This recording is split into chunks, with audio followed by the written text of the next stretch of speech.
but there is one copy, and there's another copy of anybody just reached out. I have a If you yellow want highlight. to. So is it officially, No, it's not an okay. evidence. I had a highlight. I don't Jeff, you know. went. You have to have a No, code that's or Bryn's. something. Mine was to use our narrow. copy machine. No, here it is. That's where I went. Oh, I thought the clerk was doing it. I thought- No, then I went back. Good job, deputy. I can't.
Why is this relevant?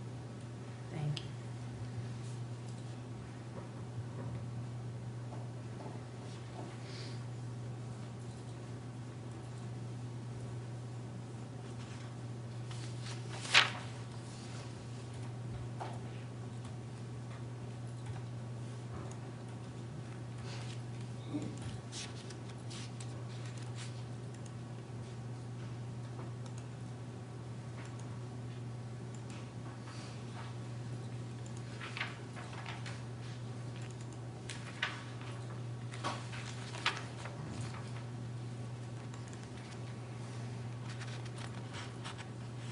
I know.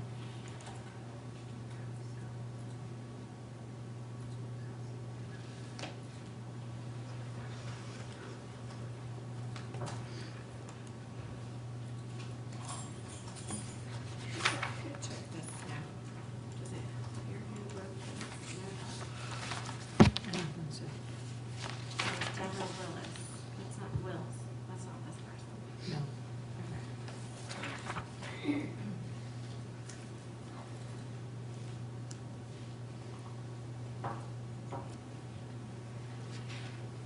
Yeah, it's Debbie Woods.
I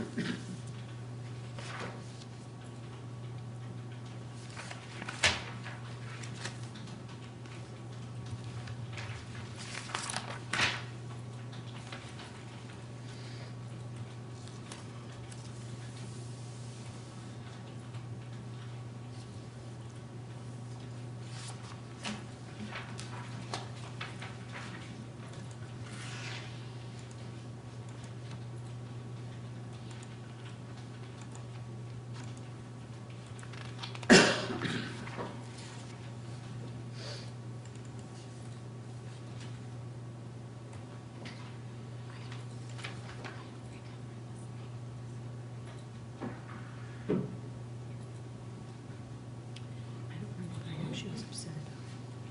Right, but I remember this being in there. I don't know. I can't remember.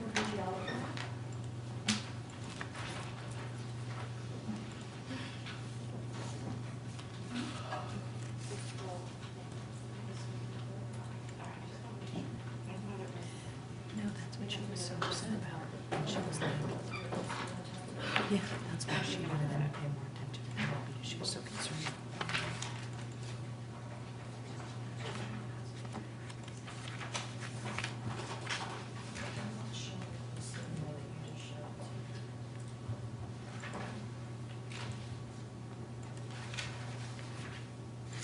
I'm not sure, I don't have that, you can have your break, please. Oh, no, I have, I apologize. Yeah, see.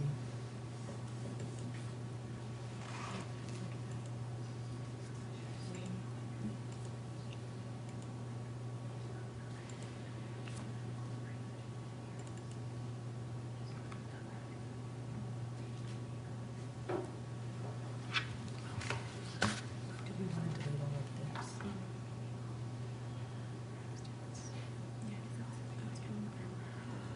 Right. But it is for the purposes of treatment.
Well, this isn't coming in.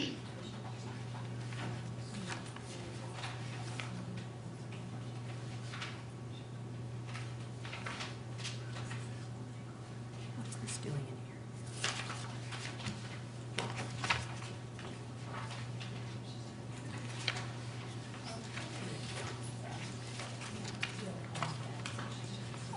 Yeah, I think I'm ready. Okay, where is this from? That's my question. Okay, so I think it'd be simpler to say that I stipulate to everything but the following, and then go into what that is. And we're all looking at the same pages. May I continue? Well, yes, Did you you have my have, objection on the record? Okay. So my objection is to the following.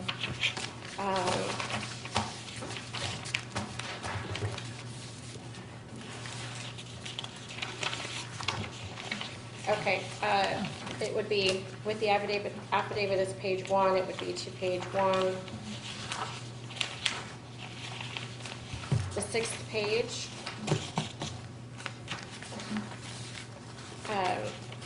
It's a clinical visit summary prepared by a nurse practitioner, Deborah Wills. and it would be the mid portion of the page under a paragraph history of present illness. There's a statement in here allegedly made by the father that says name of OB blank, home birth.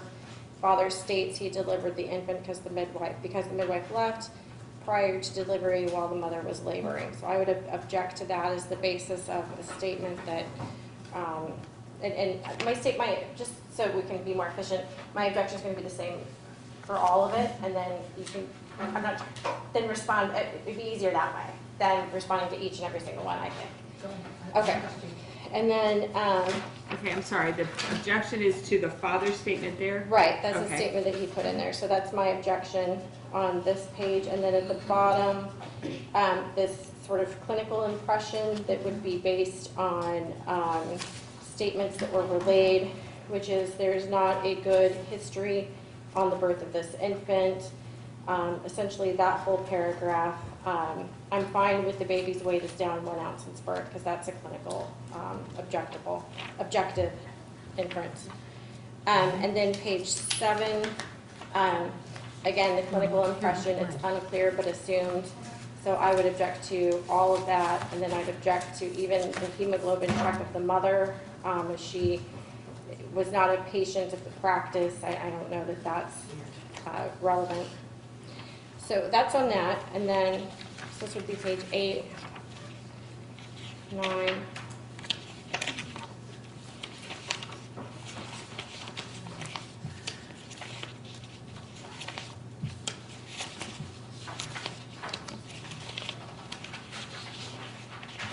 Okay, so it would be page 20 of the packet. Clinical visit summary dated February 5th, 2019. It's a note by the doctor himself, Dr. Cannizzaros, with the chief complaint. I would argue that that's statements that's coming in through this, or would be, the chief complaint, well baby checkup at 4 months, also here for right swollen and purple testicle for 1 week, and then the statements that the mother makes that are below that. And then I think it's page 22 under plan of care with name conveyed to mom. I think the failure to thrive is nutrition related. I would argue that that's essentially based on a conversation, and that's an impression, an inference that's made where we don't have the context of the conversation that led to that. So I would argue that I'm not sure that that should be taken for the matter that is asserted. And then further, patient advised to obtain formula. She denied a feeding in the office due to checking ingredients. All of that, I would argue, falls under the same exception. And then the next page, parent advised to obtain formula. Again, it's essentially the same clinical note. It's essentially made by the doctor, but it's a clinical impression that's based on an office visit, and presumably statements that were made during that were not able to effectively cross-examine under basically a Crawford analysis. After that, I'd argue that these forms by the Department of Health, I'm not sure if these were prepared by the doctor's office or if these were sent to the doctor's office.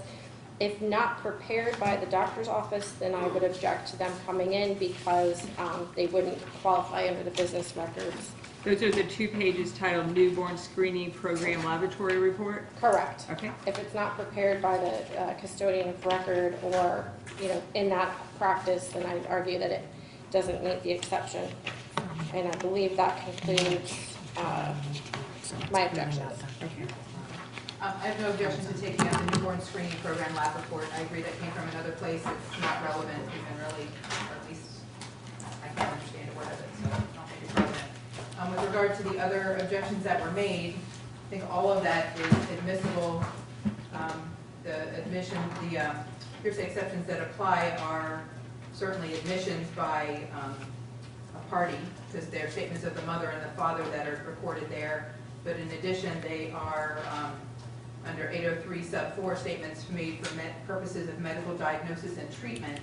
Certainly the impressions of the practice and of the staff members within the practice, both doctors and nurses and anyone on staff, is relevant and is appropriate to put in medical records that the practice keeps in the regular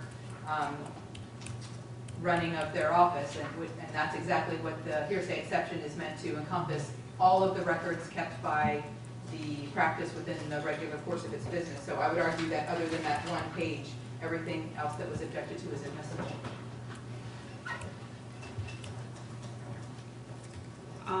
I'll sustain the objection to any reference to the mother's medical test results or medical condition. That's fine, I forgot that. I don't have an objection to that. I didn't see what was being referred to, but I don't object to that. Okay, so those will be, I'll sustain and strike those. The remainder appear to have been statements made for the purpose of medical diagnosis or treatment.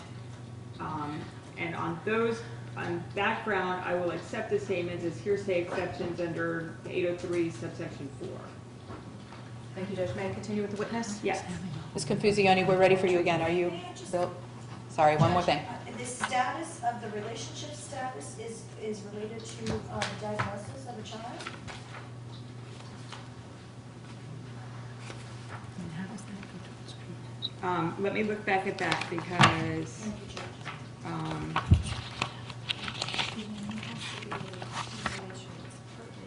the parent's relationship status is not relevant. So Not relevant. I'll sustain it as a relevance Can objection. you ask that redacted from the record, please? May I respond? Yes. Judge, I want the best record possible for this case, but I do need to make an objection that the court rules or the statute requires that if any objection is to be laid, it was to be done within a reasonable time after I filed these. I filed these in April of 2019. No objection has been laid. I'm not objecting to anything we've already talked about, but at some point, we need to follow the rules. And it's not simply about what, that just because they can state the objection doesn't mean it's valid. They have no good cause to make an objection at this point when they've had 6 months. I'm happy to state it. I just need to respond to that. Okay, wait, no, I'm sorry. Let Ms. Brito finish. Okay. And I then- think we're probably going to say the same thing. I'll let- Okay, so we're on the relationship status, which I was striking as not relevant. Ms. Taylor's objection is that there was not a timely objection after the documents were filed. And so I'm just pulling up the filing date. And for the record, I'm referring to, because counsel asked, 9803 sub 6C, letter C. That's regard to the affidavit as the records custodian. It's with regard to the records coming in through the affidavit of records custodian. I don't have objection to the records coming in. I have objection to hearsay items within the records coming in. Correct. We don't waive our right to object. So that's when you're objecting to coming into a records custodian. A motion opposing the admissibility of such evidence must be made by the opposing party and determined by the court before trial. A party's failure to file such a motion before trial constitutes a waiver of objection to the evidence, but the court for good cause shown may grant relief from the waiver. So I'm not talking about the medical records or even as a custodian of record. I'm just talking about irrelevant information that's hearsay that's not guaranteed by that exception. The statement about the relationship of the parents, I'm striking as on the basis of relevance. Thank you. Is there anything else, Ms. Sharp, that you wanted to address? No, Ms. Brito covered it. Thank you. Okay, just trying, with so many attorneys, I'm trying to make sure the record's clear. Ms. Taylor, then you're back with your witness. Okay, Ms. Confucione, do you hear me? Yes. Okay, thank you for being patient with us. That may cut down on some of the questions, if that helps. Okay, so let me try to find out where I was. I think the question that I asked you was, what information did the parents tell you before the birth of Oba? And I'm going to add to that, other than anything that's in the medical records. Is there anything that you know of that the parents told you about the child or the birth of the child or anything to do with the child that's not contained in the medical records? We ask when they call if they had prenatal care and ask to basically so we can get those records. Just a moment, just a minute, there's an objection. she's saying we ask such and such and such. I think that the witness needs to understand the question is directed towards her, herself. I'm sorry, Not, yes. not what an office staff member may or may not have said. So not as to office protocol, but the question is specifically and individually to the witness. What her I personal understand. observations were. She verbalized understanding. Okay, so other than, go ahead, you can answer. Sure. So I took the call and scheduled the patient for their first appointment, and I asked if they had prenatal care so we could get those records. At that time, they were told that, I was told that they had a home birth and that the midwife left at about 40 hours and the wife was in labor longer and that he delivered the baby. He being whom? The father. Okay, The man that I was on the phone with. okay. And did, at any time, did you get any information regarding that alleged midwife? No, we weren't provided a name or the medical records. Okay. Were any concerns apparent to you during the first visit that we had previously been discussing? No, Okay. not on the first visit. Okay. When was the child's second visit to your practice? At a week following, it was on the 20th of September.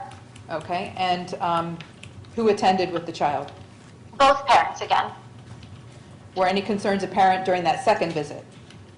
The mother looked very pale and tired, but the bonding with the child seemed okay. And he at that time had not regained birth weight, which we liked to see about that time, and had was still an ounce under his birth weight. Okay. So why did that cause you concern? Generally, at about 2 weeks of life, the child has regained their birth weight and is starting to gain. Okay. Were any steps taken or recommendations made about that at that point? We did recommend to supplement with feeding, with formula. Your Honor, same objection. I understand why the witness is doing it, but she's saying we. I'm sorry, yes, so, Just a moment, Melanie. Just a moment. What she personally said to the patient, not what she may have overheard was said. Yeah, I know. I don't know if that's just her manner of It could be a speaking. mannerism. I think it's- I just want to make sure the record is very If clear. you could clarify, Ms. Taylor. Absolutely, and I think she understands, I and understand. I agree as well. I think it's kind of like the royal we, because she's in charge of the whole office, so I think that's how she's normally used to speaking. But if at any point you're referring to something that somebody else told you other than the parents, then you're not allowed to say that, just to be I clear. understand. Strike. I'm So- going to ask that Just a moment. the council does not instruct the witness on how to testify when the witness is on the stand. The council's recantation of the royal we and any of that is inappropriate. I'm going to ask the court admonish counsel to not instruct the witness on how to testify in the middle of testimony. Overruled. That's a fair objection. I think the question that you were in the middle of answering was, were any recommendations made regarding the weight? And you said supplement with formula, and was there anything I else? was asked to get samples of formula. When I give out samples of formula, I give bottles and nipples. That way the parents don't have to make any additional stops on their way home. And I was asked to get that supplementation formula and the materials to go with it, and I gave that to the parents. Okay. Your Honor, I'm going to object. and I Sustained, just- as sustained. Thank you, thank you. I apologize, Judge, I don't understand why it, She was she stated testifying what she that she did. was asked to do something, and I Okay. don't know who. Okay, I thank you, Judge, I apologize, I understand now. Who asked you to provide those things? Debbie, our nurse practitioner. Oh, okay, then So, I apologize, that is, Object, I move to strike that whole Agreed. testimony. Sustained and stricken as to that. Okay.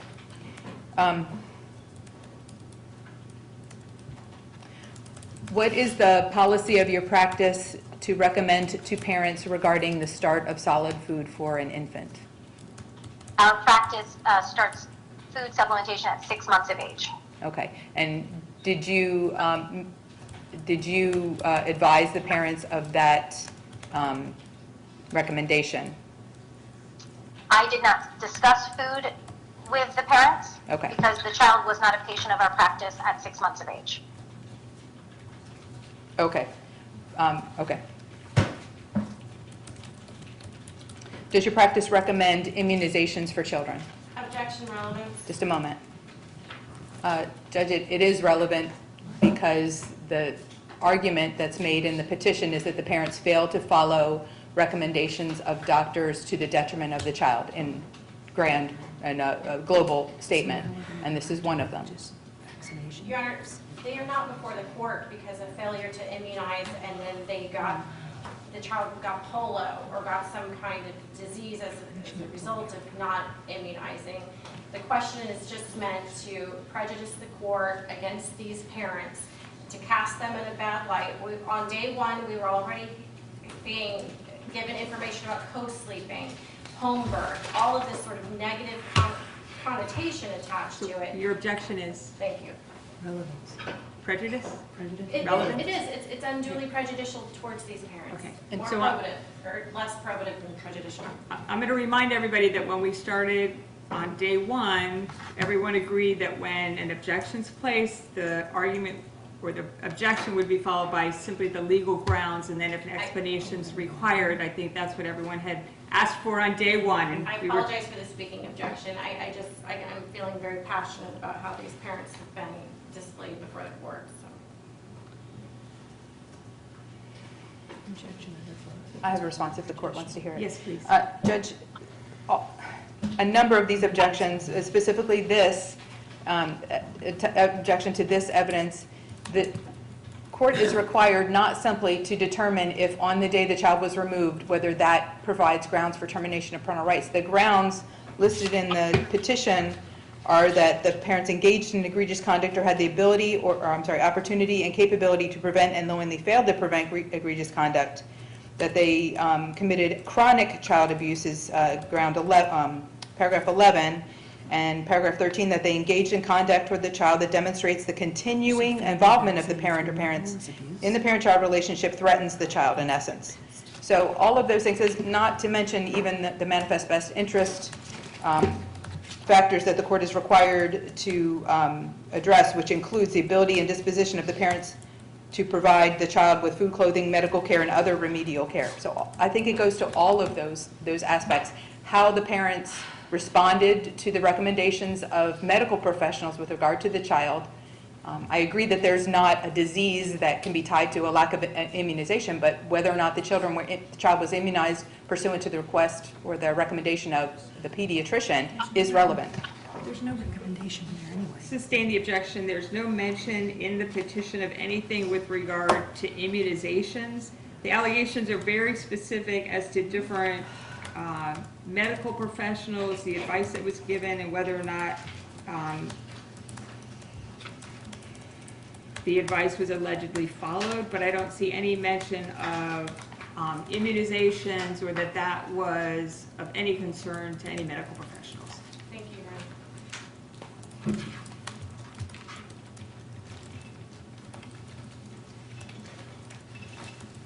I don't recall if we finished the recommendations. Were any recommendations made? Did you make any recommendations to the parents? And we're still talking about the September 20th second visit. I Any did other? not make any Okay. recommendations. Okay. Could there be recommendations in the medical records other than what you recommended? Yes. Okay. Well, Your Honor, I'm sorry, I have to object to that, because if now Just do the we're going to objection. go Just do the outside of the scope of the medical records that they're offering as being complete and accurate business records, then incumbent of itself, now we're allowed to go outside of the records. My objection is relevance. And you're saying? I don't really understand. Overruled. I have that documents in evidence. Okay. Right. Okay, Ms. Confufiane, when was the child's third visit to your practice? Another week later, on the 27th. Of September 2018? Yes, ma'am. Okay. And who attended with the child at that point? Again, both parents. And how was the child's weight compared to the prior visit? May I look at my records? Do you need I them to believe it refresh your recollection? Yes, I believe they were up at that point, but I would like to make sure that I am correct. You may look at them and then look away and Okay. turn away from them. I'm going to object that the records speak for themselves. Well, is she looking at the same records we have, I presume? Yes. The only Okay. records there are,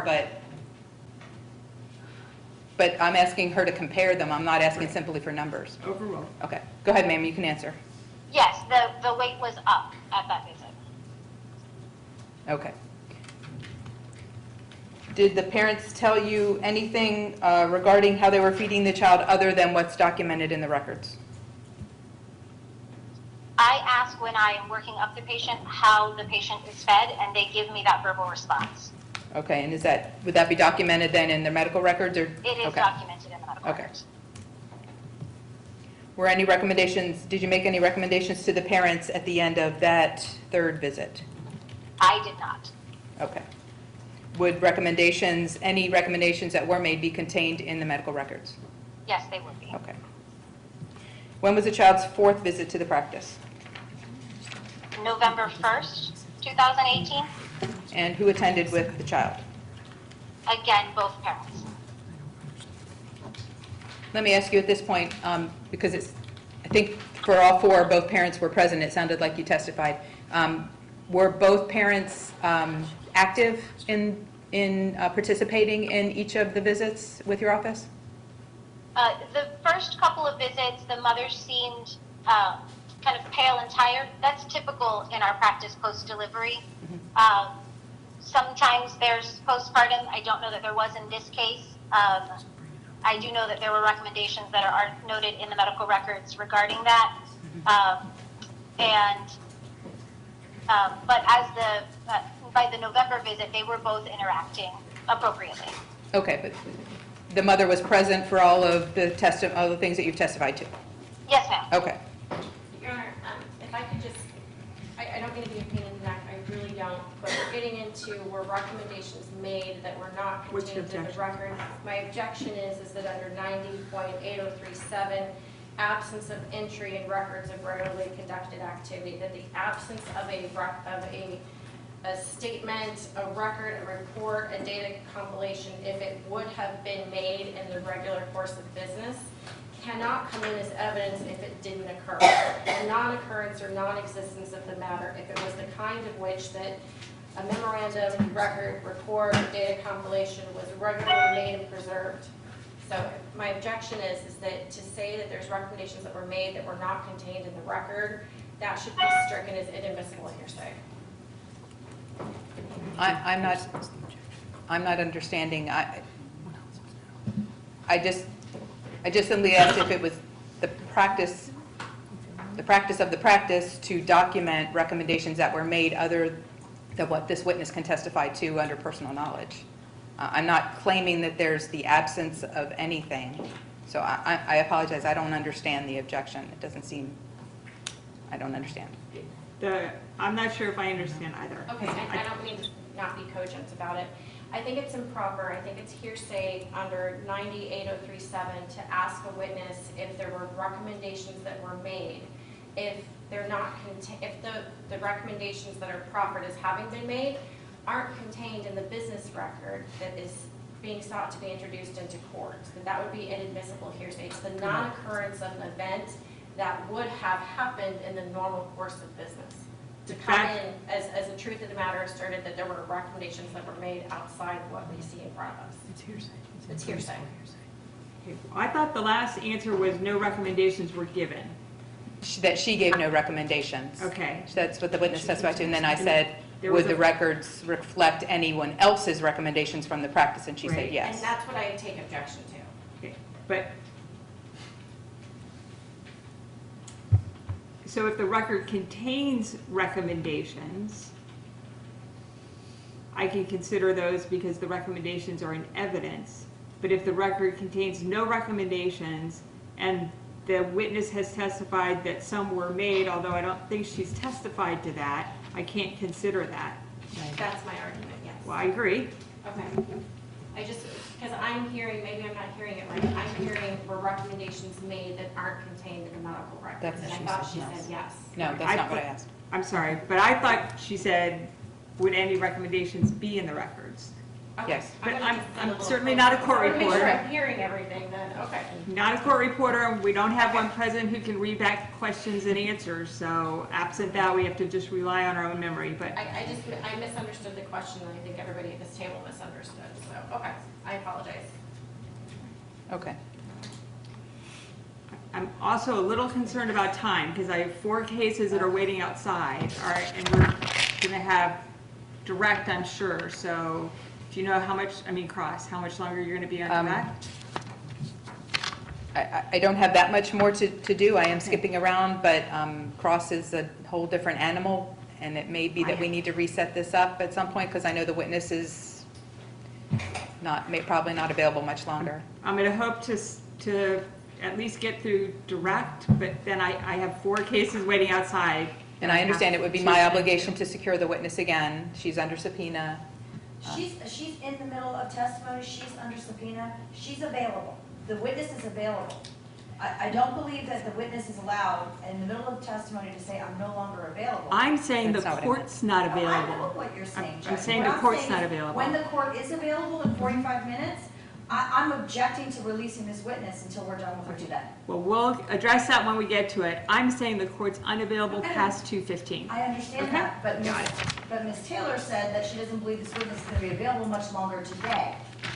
That's what Ms. Taylor just said. I'll just strike We'll get that. to it when we get to it. I'm sure that we're going to have a lengthier, appropriate conversation about the I appreciate availability it. of the witness. Certainly has to be Thank you. made available for cross. Thank you. Ms. Confusione, at any point did the parents, at any point did either of the parents, hold on, strike that. When was the last visit that you saw this child? February 5th, 2019. And who attended with the child? The mother only. Okay. And was that appointment, when it occurred, what had been recommended by you for the parents to return with the child? The parents were scheduled for a December visit that they called and canceled. And I scheduled the mother for February 5th. She called in with a concern about the child's testicle. I'm going to object and move to strike as non-responsive. Sustained. Okay. I'm sorry, to answer your question, okay. Let me just answer another question. Between the visit on November 1st and the visit on February 5th of 2019, was there any other visit between those two No. times? Okay. There was not. Between those two times, did you have any conversation with the parents? They called to cancel an appointment. Objection Just a hearsay. moment. I answered the phone and Wait a minute. May I argue? Sustained. Again, it's a admission of a party opponent. It's the hearsay exception just as a statement. It doesn't qualify the statement in any way. We call it admission by a party opponent. It simply says statement by a party. I argue it's admissible. Ms. Brito? Well, Judge, it's not admissible because it's hearsay, and it's not an admission. It's a statement, and it's out of court, and it can't be cross-examined, it's not reliable. Sustained as to hearsay. Thank you.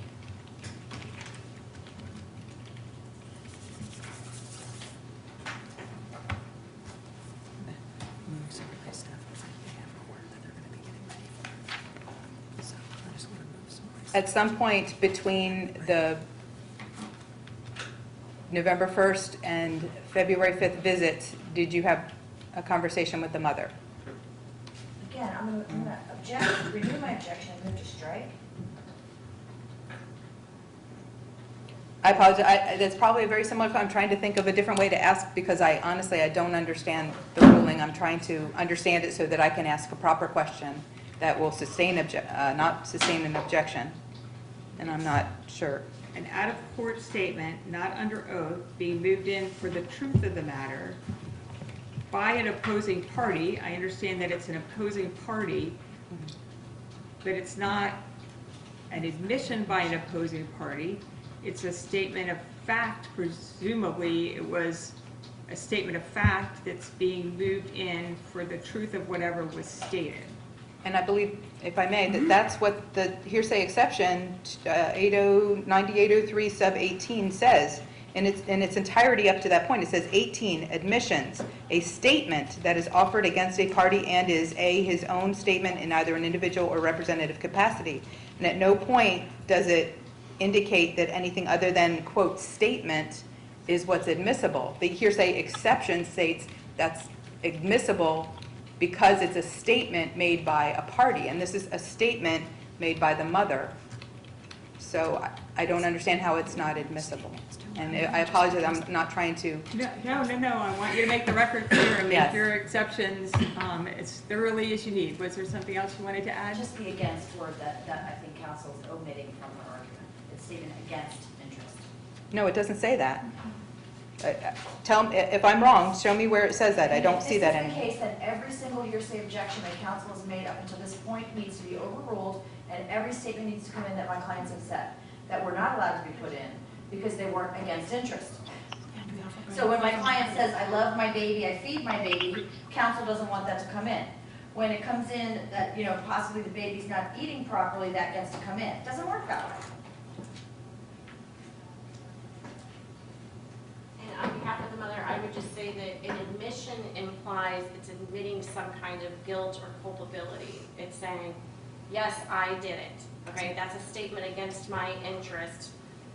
That should be coming in. I don't argue that. But whether or not a parent calls and cancels an appointment, makes an appointment, that in and of itself is not an admission to anything. It's non-responsive to any overture that they did anything wrong. None of what the council has argued is contained in the hearsay exception. That's my argument. They're adding things that are not there, and they have not pointed to a place in the statute where it says what they're saying. It doesn't say that. The reason, may I just speak on this? The reason it's reliable under a hearsay code is because it's against the person's interest. So it's reliable because you think, why would anybody make a statement against their own interest? That's why it's reliable. Calling to cancel, she could have had a medical illness herself. She could not have had transportation. It could have been the wrong day of the week. She might not have, there's a million, maybe they didn't have money to pay for it. We don't know. You want to know why? Because it's not reliable. That's why it's not a hearsay exception. And at the time that the statement was made, there was no there was no criminal arrest, there was no dependency, there was no termination of parental rights. We're talking December of 2018. So she's not knowingly making a statement against her interest, whether or not she calls and cancels or makes an appointment or does anything in that regard. I don't find that statement, a call to a doctor's office to cancel an appointment falls within the exception of admissions under 803.18, which further requires a statement of which the party has manifested an adoption or belief in its truth. We've not yet heard from the parents. It might be in another part of the case, in another part of your case admissible, but at this point it is not.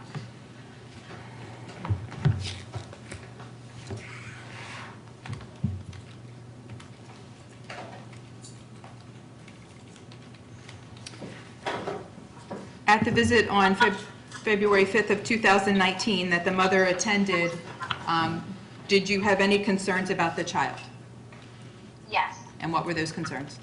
the child is very malnourished, very underweight. Okay. And how did that, well, never mind, you already testified to that, let me strike that. What recommendation did you make to the parents at that point regarding the child's weight? I asked the child asked the mother to feed the child while in the office so we could see how she tolerated, or how the baby tolerated the feeding. And then so we could weigh him afterwards to see if he was able to digest and gain weight from a feeding. Okay. Is it common in your practice to recommend, or common for you to recommend to parents that bring in an infant to feed the child right then and there in the office visit? Objection. Hold on. Sustained.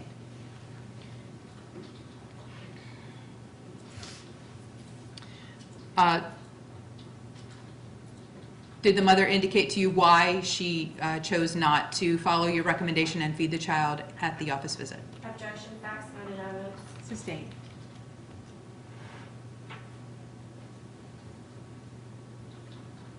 Can I answer? I can't. No, no. Did you make any recommendations to the mother other than the one you just stated at that time? Yes. And what recommendations did you make? I looked up online formulas that fit a nutritional request of the mother that didn't have specific ingredients that she was concerned about, and gave her those names of those formulas. And then I asked her to call us when she got home to let us know which one she purchased. Okay. Did she call you when she got home? She did not. Did she contact you at any point after she left the office on February 5th, 2019? She returned a phone call on February 6th. Okay.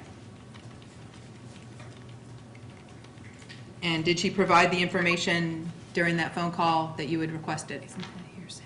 I did not speak with her. Just a moment. Sustained.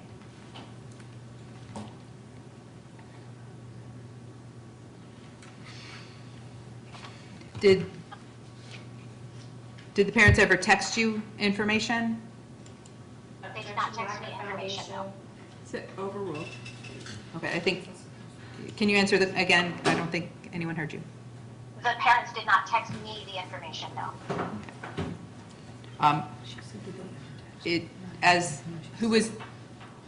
Who was the point of contact, or I apologize, let me back up.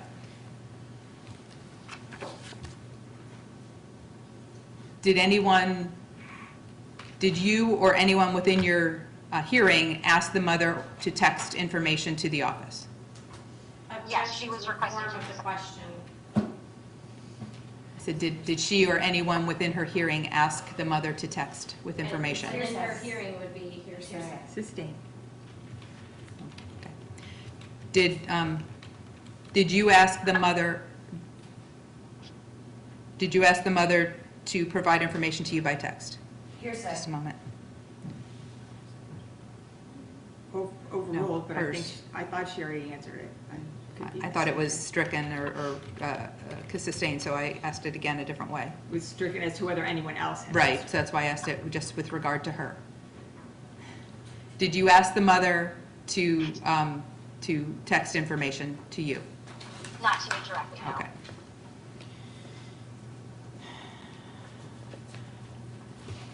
When the child left your office, did you have any concerns for the child? When the child left your office on that day, February 5th of 2019, did you have any concerns for the child? Yes, And what were they? that it was not being fed appropriately. Okay. And did any follow-up or anything happen at all at that point or following that point that alleviated that concern? No. Okay.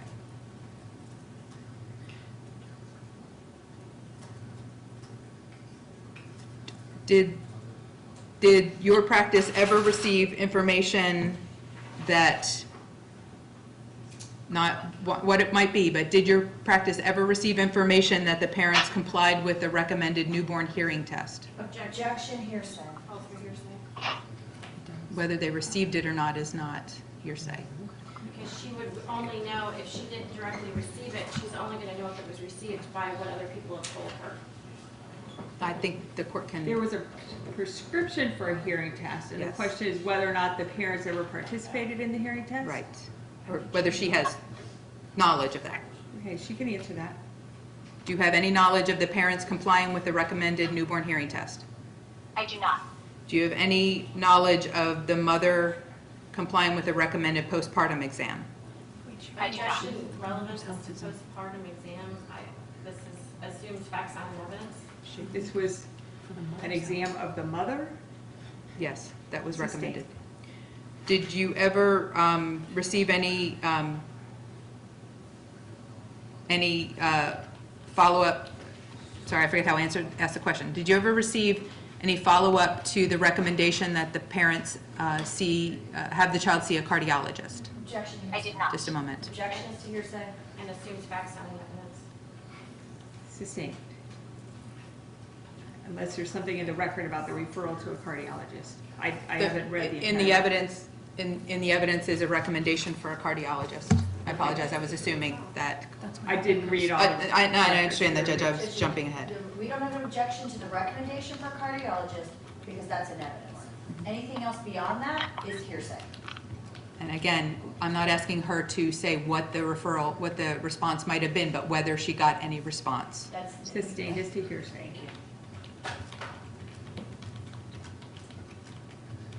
Without telling me what it was, did you receive any information whatsoever that the parents complied with the recommendation for a cardiologist objection appointment? to form a question. The question should be, Sustained. thank you.